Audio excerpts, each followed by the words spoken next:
हाज़रीन, अवामी न्यूज़ में खबरन जो सिलसिलो जारी है। नुक़्ता सी तव्हांखे भिरिया सिटी खां ख़बर ॾींदा आहियूं त भिरिया सिटी ॻोठ गोलो नाच में 9 ॾियारा अॻु हथियारबंदन हथान बेदर्दी सां क़तल थियल ॻोठाणे अब्दुल लतीफ़ लाड़ जे केस में भिरिया पुलिस पारां का बि अॻु भराई न करण तोड़े जवाबदार धुर तरफ़ां केस तां हथ खणण जूं धमकियूं मिलण ख़िलाफ़ मक़तूल अब्दुल लतीफ़ लाड़ जे वारसनि ऐं लाड़ बिरादरी जे माण्हुनि जो भिरिया सिटी प्रेस क्लब वाॾो सख़्तु एहतजाज मुज़ाहिरो। वधीक तफ़सील ॿुधाए रहियो नदीम मगीम पंहिंजी इन रिपोर्ट में। नाज़रीन, 9 ॾींहं अॻु लाइट लॻाइण वारे मामले तां नौजवान जेको आहे अब्दुल लतीफ़ लाड़ खे क़तल कयो वियो। 9 ॾींहं गुज़रण बावजूदि इंसाफ़ न मिलियो आहे। अॼु ही भिरिया सिटी प्रेस क्लब ते एहतजाज करे रहिया आहिनि। अचो त हिननि सां ॻाल्हि ॿोल कयूं त हिननि जो जेको आहे छा चवणु आहे। असां बचिड़ो असांखे हिकिड़ो मारियो अथनि, ॿिया असांखे ज़ख़्मी कया अथनि, अञा असांखे तंग ॾाढो कयो अथनि। बाज़ोलमी हुन काफ़र असां रोज़ो रखूं था त बि असांखे लाइटूं हणूं था, असां बचिड़ा लिकाईंदा वठूं था हर हिक जे घर में। असांखे तंग ॾाढो कयो अथनि, ज़ालिमनि असां सां ज़ुल्म था कनि। असांजो जवान मारियो अथनि, पटड़ीअ ते मरी वियो, ॿिया असांजा 4-5 ज़ख़्मी करे उहे बि असांजा वरी ॿधा अथनि बचिड़ा।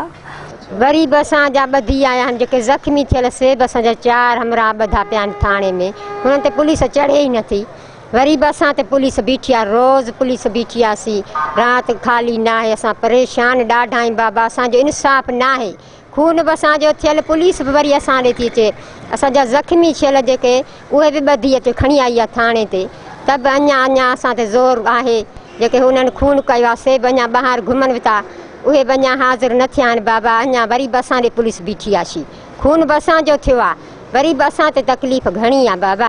बिजली तार तां हिननि हणी असांजो मुड़ुसु मारे विधो थॾे ते हिकिड़ो, ऐं उन खां ज़ख़्मी 4-5 करे विधनि। असांजे मथां वरी कूड़ा केस करे ऐं उहे 5 मरा असांजा ज़ख़्मी बि अंदरि थाणे में करे छा 4 पेश कया अथनि, वठी आया आहिनि। रहंदो असां ते पुलिस रेट पई करे, राति जो 2 बजे असां ते पुलिस रेट कयो ऐं हुननि ॾे पुलिस चढ़े ई कोन थी। हा, भिरिया थाणे वारी जेका पुलिस आहे टोटल हुननि सां मिली भगत आहे, असांजी ॿुधे ई कोन थी।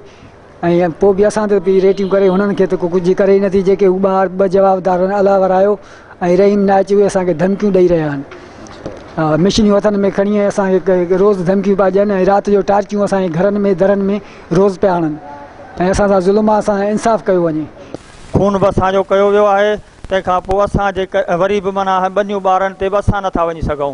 हू ॿाहिरां फिरनि पिया था, बंदूकूं खयूं। तंहिंखां पोइ पाण खे पंहिंजे हमराह खे गोली हणी FIR कूड़ी कराए उहे बि असांजा 4 माण्हू वरी गिरफ़्तार कराया अथनि।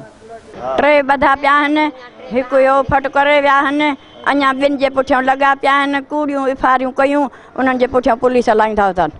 असांजा शहर जे अचण जहिड़ा ई कन्हनि खे बचा। असां जीतड़नि सां आयूं आहियूं, हे मंडड़े सां आया आहियूं। असां सां उहो न आहे को सुरीलो गॾियल जो वतन सां राति जो पुलिस डोड़े थी असांजनि जे पुठियां, त बि न हक़ वरी असां सां आहे।